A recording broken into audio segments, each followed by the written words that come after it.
Hi, everyone. Welcome to Waste 360's Nothing Wasted podcast. On every episode, we invite the most interesting people in waste, recycling, and organics to sit down with us and chat candidly about their thoughts, their work, this unique industry, and so much more. So thanks for listening and enjoy this episode.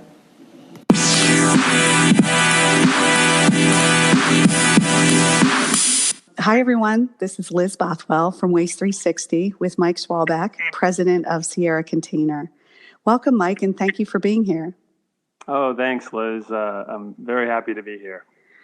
Great. Now, I know you have 30 years of diverse environmental experience. So could you please take us back and tell us how it all started and how you got here? Yes, I will. I'll go back to, I guess, my childhood. Although I am one that never thought I would be in this industry growing up, even coming out of college. But there was a few key moments that turned me to this wonderful industry. I grew up in Cupertino, California, which is part of the San Francisco Bay Area. It's Silicon Valley. An interesting thing about Cupertino is a lot of people know that's where Apple is based. So I watched that area as I walked to school each day, grammar school. I watched that area transform from fruit orchards to Silicon Valley. I went on to Cal, University of California, Berkeley, and graduated there with a mechanical engineering degree. And I look back at that, and I think that I was very happy I studied that. There was a point in time when I knew I wasn't going to be a lifelong engineer, but it gave me a great foundation from just an analytical standpoint. I always say that it really exercised my mind during those years. So I came out of Cal with that degree, and I joined a company, Rarick Pacific, who's in the industry. You may be familiar with them. Yes. I started there as a plant engineer in the manufacturing area in Los Angeles. So Rarick Pacific, at the time and still today, is a supplier of plastic containers to multiple industries. So I did that for a while, and then really the first, I guess, key decision of me getting closer to the industry or kind of drawing me into the industry was I decided to go into sales. Now, at the time, if you had asked me about sales, I would have probably laughed and said, sales? Why would I ever go into sales? I know nothing about it. But I learned, yeah, it was. I think if people took a bet on me coming out of school, if I would ever go into that field, they would have said zero chance. But I learned from others, and I learned from the internal operations. I was learning the internal operations of manufacturing that I knew what was happening outside, out in the market. And I'm one of these people that have a insatiable desire to learn and keep learning and improving. And I decided to take that plunge into sales again because I really wanted to learn what was happening in the markets. So that was really the first step that got me closer to markets. Now, at the time, I was a salesperson covering a territory in different markets, the dairy market, the beverage market. And Rarick had, at the time, was only making the recycle bins, the curbside recycle bins. But about that same time when I joined sales, Rarick entered in the rollout cart market. And when that happened, the company decided to have a dedicated sales force by industry. So I had to make another decision, and this is the decision that got me into the industry, essentially. This is around 1993 or so. Okay. I graduated Cal in 90, did engineering for 3 years or so. And that's when I started in sales. And from there, in the solid waste and recycling market, that was when Rarick started in rollout carts. And from there, I spent a little over 25 years at Rarick, moved into management, and probably the last dozen years, I led the business group, or was responsible for that business across North America. So that part of it became a pivotal piece in my history too, in that that's when I learned the market across the country, across North America. As a lot of us do, we travel a lot, and I love learning what was happening across the country in the solid waste and recycling market. So over that time, I could say that I was very proud of what the team accomplished. By the way, I give all the credit to the team. But we went from entering the rollout cart market to becoming the largest in that span. And so it was a wonderful time there. Along the way, other things happened. I went back and got my MBA at UCLA while I was working full time. I started a family. Today we have 3 teenage daughters, so that's always fun. But wonderful kids, wonderful. My wife Liz, she's wonderful, wonderful family. And I also, during that time, got involved. I knew at a certain point, I decided I wanted to get more involved and give back to the industry. So probably for the last 10, 12 years as well of my time there, I got involved with NWRA, where I'm still involved, EREF, and some other organizations. Garbage Men's Invitational is another event out here in the West. So when my time ended at Rarig, and that was 2015, I was trying to figure out what I wanted to do. I never, kind of like I thought I'd never go into sales, I never thought I would start a company, but it happened. And in late 2016, I started Sierra Container Group. And with a wonderful team, we're on that journey right now. Oh, good for you. Wow, what a journey. And pretty amazing that you were able to stay somewhere so long and take those lessons and then go ahead and start something fresh. That's fantastic. Yeah, it really was. I mean, like I said, I think, life is about, I have one phrase, I say spending quality time with quality people, but I'm big, as I mentioned before, on learning. And to me, that's really where I found out that it was all about people. I don't care what business you're in, what you do, it's all about people and being around, good people. That's great. And I know that your team really admires you and has said that you basically built Sierra backwards, but in a good way. So it sounds like you were very generous with them and smart about the business model that you created. Could you share how you approached Sierra differently when you started it? Well, sure. It is different.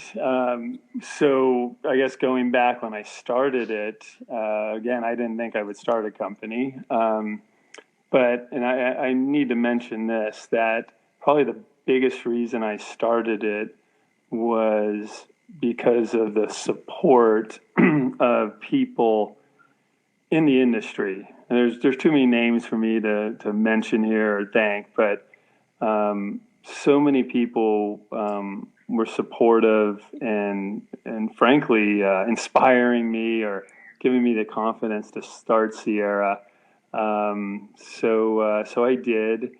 And yeah, we have a different approach in several ways. Again, at the core of it, I'll go back to people and the Sierra team. It all happens because of them, first of all. The team all has skin in the game. We're a small group, but we're a group that has certain core values that we will never stray away from. But going back to the part of having skin in the game, what that really does, and this is part of the reason why we're unique, we kind of have that owner-operator mentality. Uh-huh. Which is very similar to a lot of the industry. A lot of the hauling companies, whether they're an independent or people at larger companies, there was a good chance at a time they started a company or they were owner operators. So we have kind of that same mindset. And what it also does, Liz, is it gives you that, just ingrained, it gives you that consistency. I mean, this is our lives on the career side. This is our lives here at Container. But everyone's a decision maker because they are a part owner. So that I go to that as kind of the core. But we do some other things different, and I don't want to bore you with too many details on that. But one thing that we do is we own our own product and molds, but we actually source out the manufacturing, and that model has worked very well for us. It's essentially taking some capacity out there across the country, strategically in geographical areas, and utilizing some of that capacity. So a big part of Sierra is partnerships, and our manufacturing partners are key to our business as well.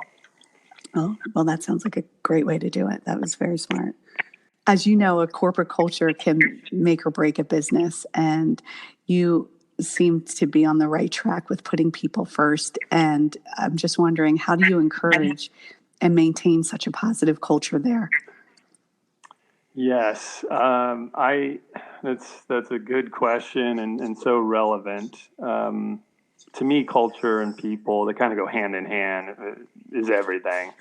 I'm someone that believes in many things with people. First of all, I always like to talk about our core values. We have, it's all about qualities of a person, in my opinion. Things like experience and skills, those are important too, but I believe those can always be developed. But I'm looking for the core values. And our company core values are qualities like integrity, humility, transparency, work ethic's important. The one actually I like of those is humility. I'm a believer that many times, whether it's just an individual or a company, egos get in the way. Yes. So those core values are something that we think about every day at Sierra, and what I think about every day.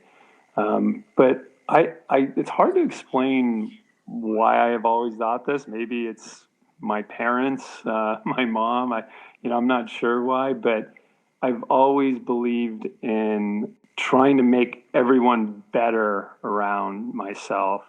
I've always been one that I want everyone on my team to be better than I am. So I'm someone that will always have someone's back. Now, that doesn't mean that we won't disagree or there's sometimes decisions to be made, but I always believe in having someone's back. I think that confidence or belief, empowerment, I'm big on servant leadership. Mm-hmm. I didn't know what it was called years ago, but I've always believed in those qualities and having people's back. Another way I sometimes put it is one of maybe my key objective as a leader of a team is creating the environment for people to be successful, and that entails a lot of things. But that is what I strive for. Because as you go through your career, you're doing less frontline activity. Although I will say, as a startup company, we're further along now that you wear many hats, so you do a lot of things. But it becomes more and more about decision making and cultivating that culture and believing in people. So I guess I've always had that ingrained in me, but through the experiences, it's, I guess, blossomed. That's great. What a great way to run a company. And you're also known for putting the customer first. How has that helped you build this business? Well, let's face it, it's all about the customer. I mean, when you look externally, but frankly, I kind of like to look at customers as internal as well. I mean, I always think I should say people's always first. to me, and this is what I learned back in the early 90s, that I had that craving to want to learn about the customer's business and the people that ran those businesses, and how they ran the business, how they made decisions, what were their challenges. So I think to me, it's about learning about the customer, because once you do that, and I think this is a pretty common notion, but I don't know if everyone does it. I know we practice it, that you need to learn about the customer to really serve them and help them with their business.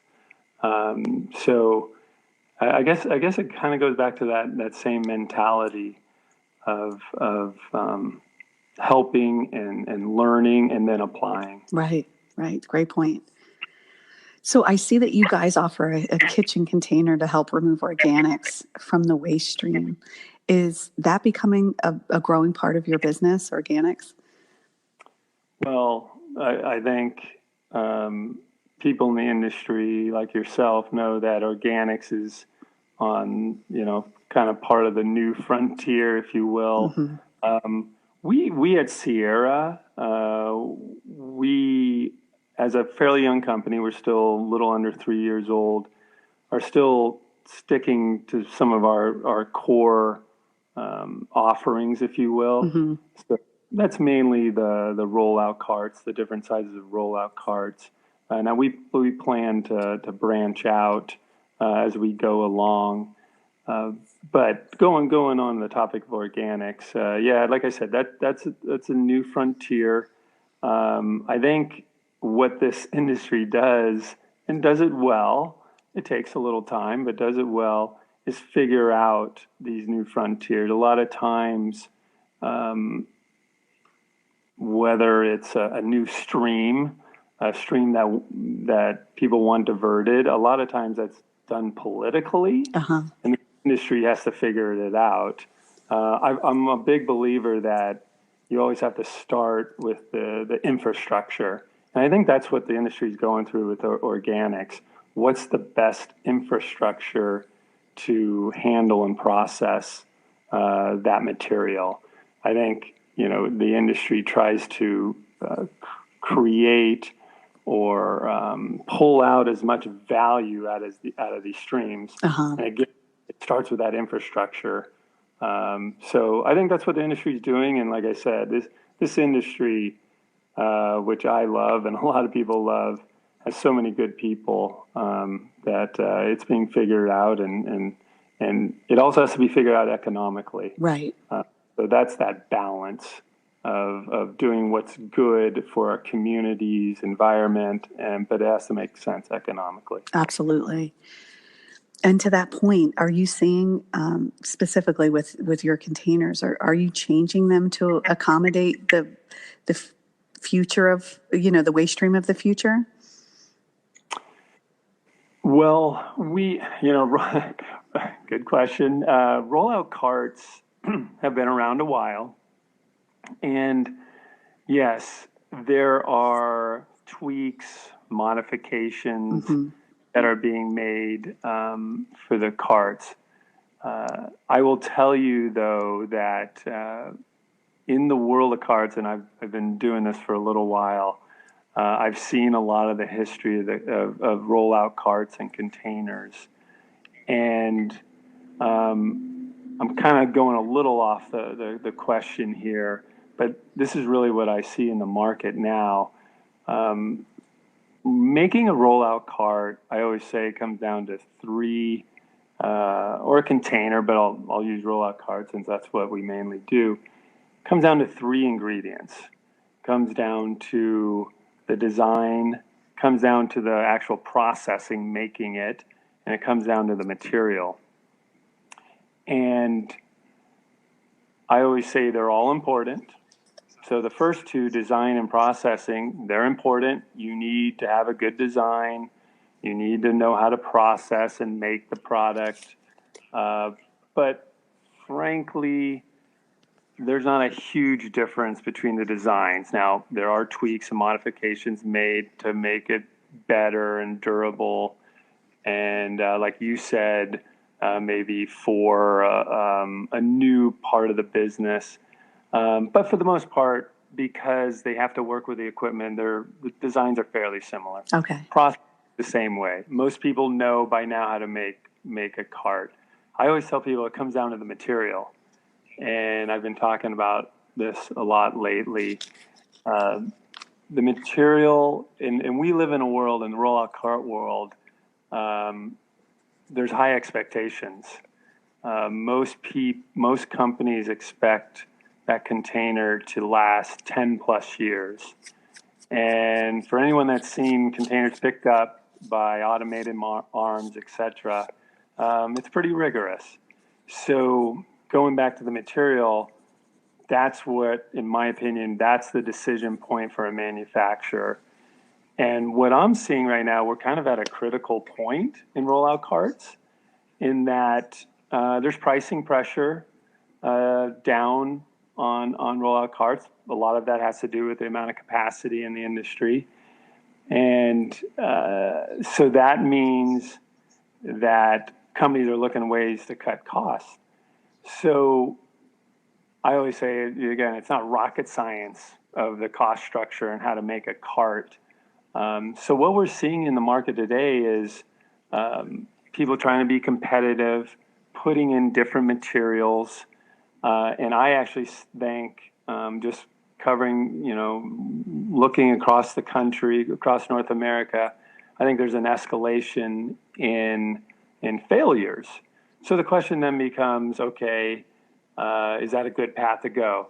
I firmly believe that we've got to stick to quality. I mentioned customer service or the customer first, and a big part of that is quality. I would estimate now that millions and millions of these are supplied every year. There's probably over 100 million in the field right now, maybe close to 150 million. And we're seeing this escalation of failure. So I think the question for the user is, what does that mean? What does that mean to my business? Whether it's their customer service, safety, et cetera.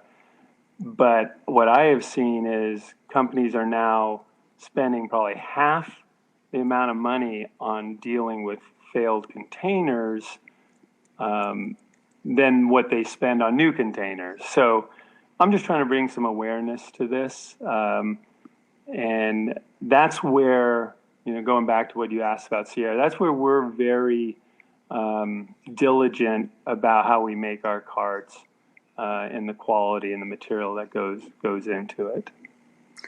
That's great. And so the industry is becoming more data-driven, or at least it seems.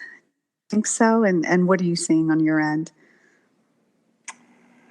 Yes. I think that we have seen this for many years. I think that at the core of it, this is always an interesting topic with people that have been in the business for a long time compared to the newer people in the business. At the core of it, it's taking care of your customers. It's collecting, transporting, processing, disposing, and pulling out any value out of those streams. That's the core of it. Uh-huh. But yes, there are ways, whether it's a back office system, whether it's a system that provides better customer service, with software and technology.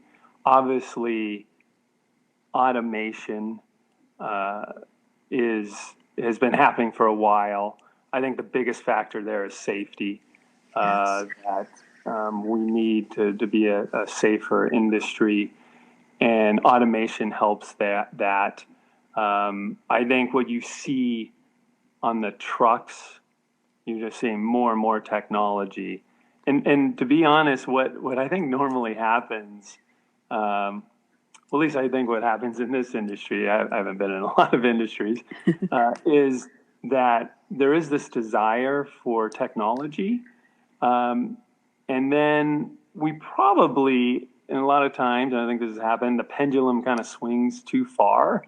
And we realize, well, maybe we don't need that much technology. So I think the industry is figuring out, yes, technology helps in a lot of ways, but let's not lose sight of the core business and the service we provide to our communities and keeping everyone safe on the streets. I think it's that blend, and that, I think that's what the industry is doing. I think so too. I think you're right. And I think it's deriving value from all of the data and not, falling victim to the shiny object syndrome. It's, okay, what data do you have? What value can you derive from it? And then to your point, using technology to make the industry safer and automate where it makes the most sense. So that. Yeah. I mean, the trucks now with telematics, they can pull off many, many data points or signals. So just a matter of what are you trying to accomplish? What of that information is helpful in your servicing the customers, keeping people safe? Right. Agree. So, Mike, what else should we be paying attention to in the world of waste, recycling, and organics? Well, I think we all know the hot topics, the recycling world. Everyone is obviously tuned into, and I think I think we're on the right path. I think that we will figure out over time. It's going to take a little time. That I go back to that infrastructure, the right infrastructure to handle the recyclables that do have value. I think companies are, and really the whole industry is trying to educate whether it's their customers in municipalities or local government, counties, and the actual end customer about recycling. So the industry is going to keep, and let's face it, this has happened multiple times, even in the world of recycling. So we will figure it out. I think it's an blend of an education with the end customer, the local governments, and then developing, whether it's technology or that infrastructure, to find the point where we can still provide that service and deliver value. One thing I wanted to mention that I think is important, I'm involved with some of the organizations, and I can tell you that on NWRA, I'm fortunate enough to sit on the board of trustees and be the supplier board of governors chair, and a lot of what we do is advocacy, and we all know this is a local business, and a lot of what we do is trying to help our industry and all the players out there with key issues, whether it's safety or, let's face it, recycling is a big one right now. So I think this industry is a unique one, I believe, in that even though we compete, when I say we, I'm talking about the hauling operations companies. We also, there's certain areas that we band together and unify, to make our lives safer, to deliver that value to the customer, and I think recycling is one of those. So I expect us to, I'm getting a little off topic on your question. Oh, no, that's great. I expect us to, as an industry, to continue on that path and figure that out. Yeah, I think that's a great path to be on, and definitely you're seeing results with it, so that's great. Now, what advice would you give to young professionals entering this industry, or perhaps even someone who's entering as sort of their second career? I would say that, and I guess I'll reiterate some of the earlier points, that it's all about that learning and people, and that's where it all happens. You learn from other people. So if I was new into this industry, I would try to soak in as much as I could. In general, people are generous. with their time and their knowledge, and I would soak that in. I would obviously learn the skills and the market, but again, I go back to that ability to work with people, to listen, to digest. My team will kind of jokes about this with me. I call it multiple data points. The person that can soak it in, pull in multiple data points, and make good decisions, I think would provide success. But again, I go back to the people, being part and collaborating. And if you're ever in a position, a leadership role, having that mentality, that servant leadership mentality. Definitely. That's great advice. So what's next for Sierra? You've had some impressive growth in a few short years. We are continuing to grow. We plan on growing. We have a plan in place to grow. Now, there will be a time when we'll probably hit pause and take a look and see where we're at. But I think a big part of that, and this is what a lot of companies probably kind of grapple with, is at what point does the company change? Does that culture change? Because I can tell you that we're going to keep our culture. We're going to keep our core values. I'm very, very blessed to be surrounded by a great team. Again, just wonderful people. Put aside the business, just wonderful people. So I will also say that when we started, that was a scary time. I bet. Anybody that's started anything, including a company, and when you start with zero revenue, that's a little scary. But I'm a big believer, again, that if you have a team of people that have those qualities, good chance that you'll have some success just based on that. So yeah, we look to grow still. Our core is still the containers, the rollout carts, but we'll look to expand maybe in some other areas when the timing's right, and we'll see where it goes from there. That's fantastic. Good for you. And what keeps you busy outside of work? My family, I would say, number one. Oh, that's great. I have, like I said, a wonderful family. My 3 daughters they just went back to school. So they range from a senior in high school, and I have identical twins that just started 8th grade. Wow. So for someone, and I think other people can relate to this, for someone that travels quite a bit, when I'm home, I really try to spend time with my family and their activities. Other than that, I'm a sports guy. I played sports, not into college, but up to then, and still enjoy that. I think as you get older, those sports transition from basketball and baseball to sports like bocce, where yes. where you can have a drink while you're playing. I would say that's a key part of the sport now for me. So yeah, I enjoy following sports. Other than that, a craft beer person. Oh, nice. I'm not too discriminatory on other drinks, but I just love what's happening in the craft beer world here in the last 5-10 years. So I'm actually at my local club. I'm chair of the craft beer committee. That sounds like a great position to me. Never thought they'd have that, I'm sure, but we're doing it. So yeah, that occupies most of my time, especially my family. I bet. And then I have to ask, is it true that you're the Flip Cup champion of the world? Oh boy, where did that? I can't really reveal my sources on that one.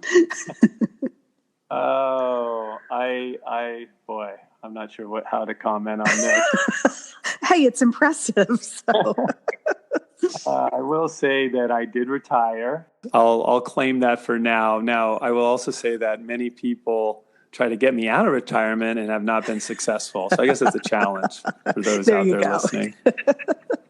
They might take you up on that.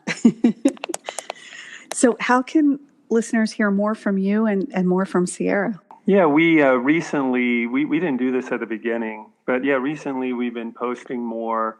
The team felt it was good to get our name out and let people know what's happening in our world. So yeah, we're on all the we're on Instagram and Facebook, LinkedIn. So we're trying that now. I think it's a good thing. I'll be honest. Even though I'm from the Silicon Valley, my team will joke about this, that I'm not the most versed in social media, but I've got a team that helps me out with that. There you go. That's perfect. Oh, this has been great, Mike. Thanks so much for talking with me today. I love that you are such a lifelong learner and curious, and it really keeps you moving forward. And the way that you keep people at the core of everything that you do, that's awesome. I applaud you for that. Well, thank you, Liz. I appreciate that. Yeah, one other note I just want to mention that maybe I didn't was at our core also is giving back to the industry. Eventually, we'll get to the point where we can give back to communities or help our customers with communities. But I'm a strong believer I have a phrase for the good of the industry. Strong believer in that. So I'm just blessed to be part of this community, if you will, of great people in this industry. So thank you. Oh, you're welcome. And thank you for spending time today. I really appreciate it. Thank you, Liz. Okay, thanks. Talk soon and good luck with everything. All right, you too.